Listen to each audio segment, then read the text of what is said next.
October, autumn holiday 2021. My youngest daughter, our dog Banjo, and I were on our way to the ferry that was to carry us from southern Norway to the northern part of Jutland in Denmark. Now, you might wonder, why leave the forests and mountains of Norway behind to ride bikes in Denmark? A whopping 60% of Denmark is made up of farmland. Only a minuscule 13% of Denmark is covered by forest. In other words, you don't travel to Denmark to experience vast wilderness. Now, visiting our family was of course a big part of the equation. But if that was the only reason for us spending the autumn holiday in Denmark, we would have been better off taking the train to Copenhagen through Sweden. But there is something else about Denmark. A different sort of wild.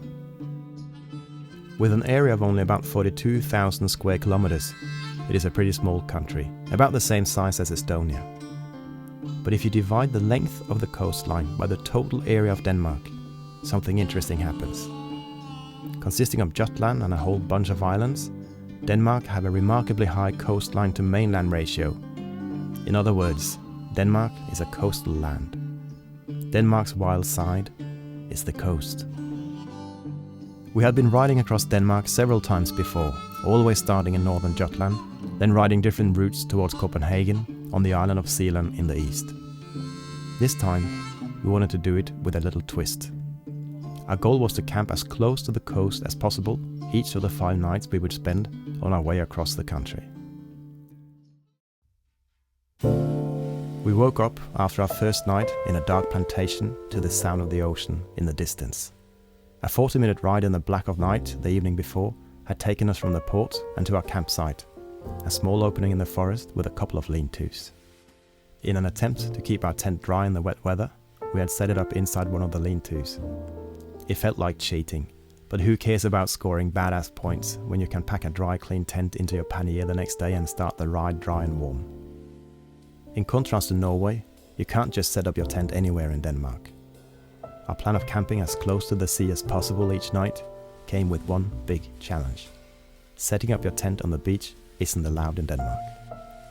We would have to stick to designated small campsites, often with small wooden lean-tos, or make do with a few forests where you are allowed to wild camp, hoping to find campsites near the coast and far enough apart to enable us to ride across the country in 6 days. We decided to visit the beach before starting out on the ride to the south. We could smell the salt of the sea before we saw the first waves in the horizon.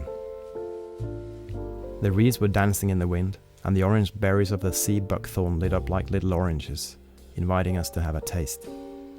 If the days had been longer and the ride not quite as far, I guess we would have accepted the invitation and harvested a few liters of the superfood goodness. Who doesn't like being near the ocean? The coast has always been there as a gigantic food chamber since the dawn of man, providing nourishment year-round, even when the crops and plants have to give in to winter. We're most likely hardwired to be attracted to the sea through thousands of years of evolution. But in today's world, I guess there's more to the ocean than that. In a society where we are bombarded with impressions at an ever-increasing speed, few things are more soothing than letting the repetitive sound of waves rolling onto the beach embrace you like an auditory blanket of calm. The wind, the waves, the smell of salt, the sand and the high sky. The coast doesn't demand anything of you except slowing down, and if you do, it might just declutter your brain for a moment in return.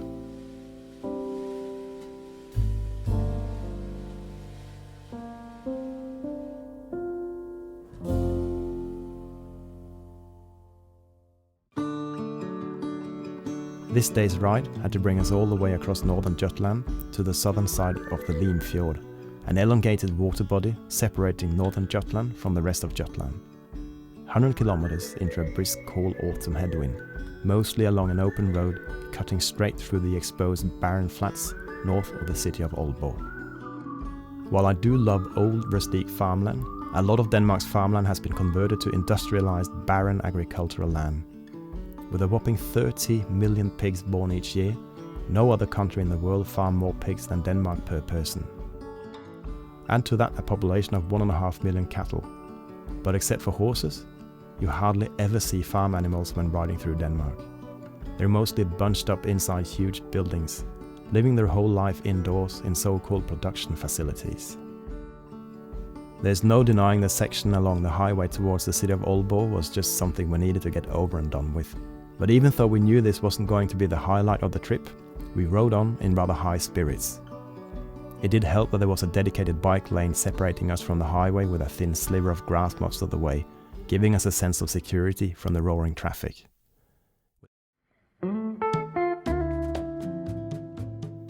We reached the outskirts of Aalborg as it was time to put on our bike lights.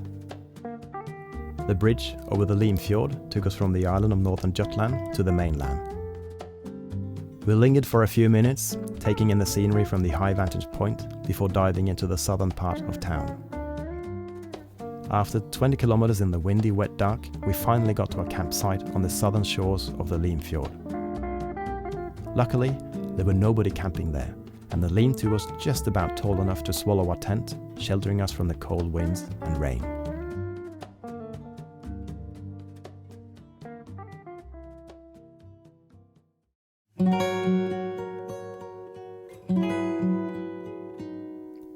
I sleep in the darkest of woods without hesitating, but sleeping close to cities and towns is a different matter. Waking up to the sound of a car stopping only a few meters away from the lean-to in the middle of the night quickly set my mind racing. I lay still for a moment and then the car drove off. Who knows why the person came by in the middle of the night, or if it was only one person. Whatever it was enough to spark my imagination. Luckily, I was too tired to give in to its silliness and fell asleep shortly after. I slept well until sometime early in the morning, before the day had dawned, when another car stopped. This time, though, I was able to sneak a peek through the tent door to see what sort of shady activity was going on. The door to the passenger seat opened. Then a big dog jumped out for a 30-second pee and poop session before the car drove off again. We took our time in the morning, relaxing and enjoying the view. I thought I saw the head of a mammal in the water. It could have been a small seal, but it sure looked more like an otter. It was gone so quickly that it was impossible to say with any certainty. After a sharp decline in the population, measures to help the otters have been fruitful. Today, the fjord is considered one of their strongholds, so maybe it was an otter after all.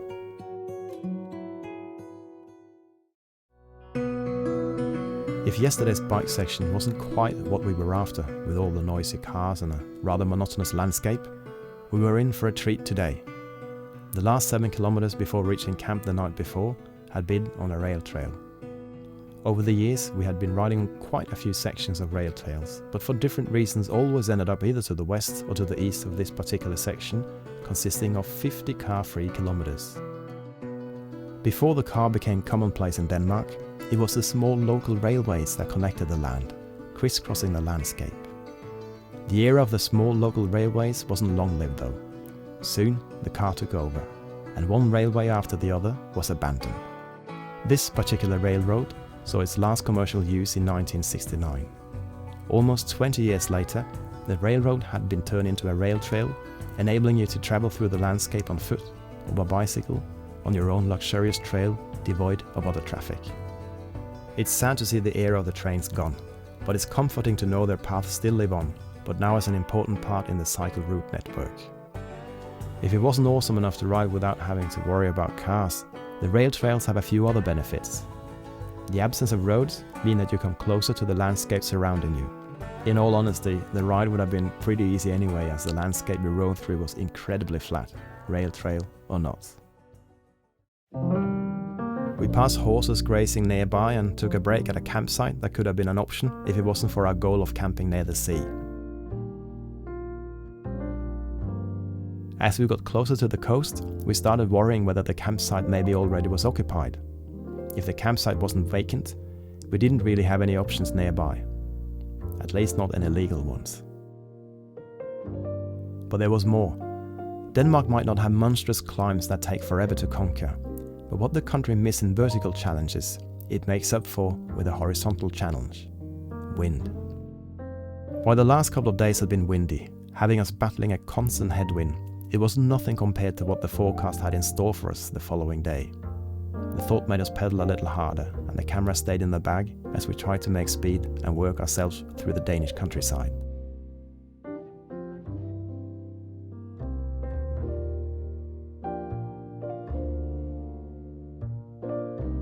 In the end, we made it to our campsite with enough time for a little stroll on the dike, a stone's throw away from camp.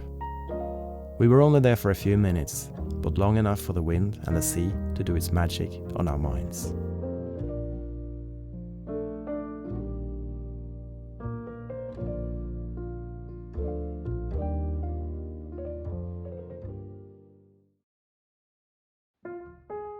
I knew even before I opened my eyes that this was going to be a challenging day. I could hear the wind gather strength out at sea, then hissing over the dike before storming past our camp, rustling and shaking the trees around us. We lay for a while just listening to the wind, warm and dry in the comfortable safety of our lean-to, hoping that somehow hedgerows and trees would give us shelter from the strong headwinds when we started cycling. We packed our gear and walked towards the ferry that would enable us to cross the narrow fjord. Just getting a few hundred meters away from the open sea seemed to reduce the wind considerably, and our optimism grew as we yet again pedaled into the Danish countryside, passing little picturesque farms hiding in small forests.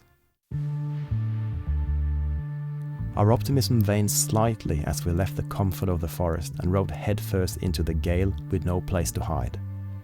There wasn't much else to do than to tackle it like a hill. We threw our chains into ridiculously easy gears and inched our way ahead, tackling one field at a time, enjoying a break from the wind in the small forest we encountered along the way. As long as we accepted the fact that this was going to be a day of slow riding, we didn't really mind our pathetic progress as long as we had a chance to get to our next campsite before dark. We were warm and dry and riding bikes and couldn't really ask for more. We only knew that the site would be almost on the beach itself and it was really intended for sea kayakers. The big question was whether it would be too exposed to the wind coming straight in from the sea. As the day passed, the gale ran out of breath and the wind became less of an issue. When it turned out our route followed a section of rail trail we didn't know about before, it felt like an unexpected gift, offering both shelter from the wind and traffic. Still, there was nothing compared to the joy of realizing that the campsite was an absolute stunner right down at the waterside. The campsite was in a cove in the north end of the Bay of Aarhus. We knew it was quite a detour on our way to the ferry in Aarhus that was going to take us to Zealand the next day. But the site was hard to beat for its natural beauty and really our only option if we wanted to camp near the coast. You know you've found a nice camp when you'd rather be outside in the cold wind than inside the tent after a long day in the saddle. We had our dinner in the shelter of the tent, but as soon as we finished, I had to go out again, soaking in the view of the seascape. The only downside was a nearby road with cars going back and forth, but with your back to the road, it was the sea that dominated the senses. I didn't hit the sack before the last light of the day had faded into night.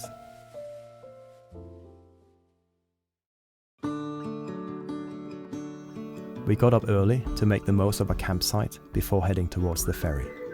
We knew all too well that places like this were far and few between. You better savor them the best you can before riding on through the more mundane parts of the Danish countryside. But even though we enjoyed our camp, the morning rush of cars on the nearby road did detract from the natural sounds we had come to enjoy. The spot was good, but not perfect. We couldn't linger for too long if we were going to catch the ferry I had ordered tickets for. With short days and only a few campsites to choose from, happy-go-lucky wasn't quite the kind of riding style we aimed for. Though it has its charm, we knew all too well that it would also most likely have us messing around in the dark trying to find a place to camp.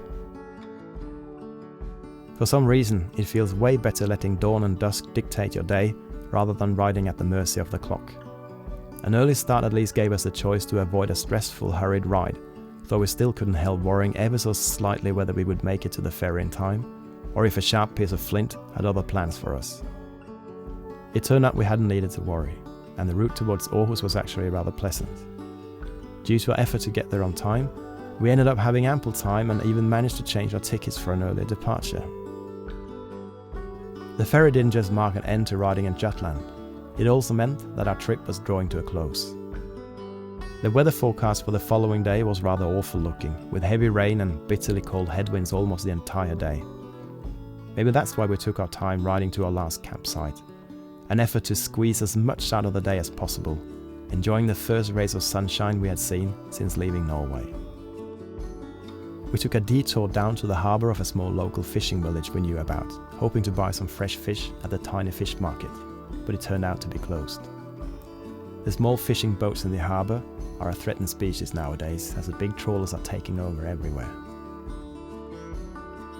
The sky somehow felt bigger as we were riding along the narrow peninsula with the sea to either side. We knew the campsite from earlier trips and were rather confident no one else was there. Or maybe the evening was just too beautiful to worry about whether it was vacant or not. Contrary to the ferry, at least the campsite wasn't going anywhere. Finally, we turned our wheels down a narrow gravel road and into the forest and found a campsite waiting for us and our tent. We got the tent up and strolled down to the nearby beach. Then, something just fell into place. The sand, the salty smell of the sea, but this time there were no cars, no airplanes, just the gentle sound of waves and nothing more. We both knew this was the moment of the trip, the highlight, the place and time we would look back at years from now. We savored the moment and lingered down at the beach until the sky turned black. So far have we strayed from our natural origin that something as simple as a quiet evening by the sea can be the highlight of not only a day, but a whole journey. The good thing is that moments like these are just waiting for us to come and catch them. And in Denmark, I truly believe they taste the best when you catch them from the seat of a bicycle.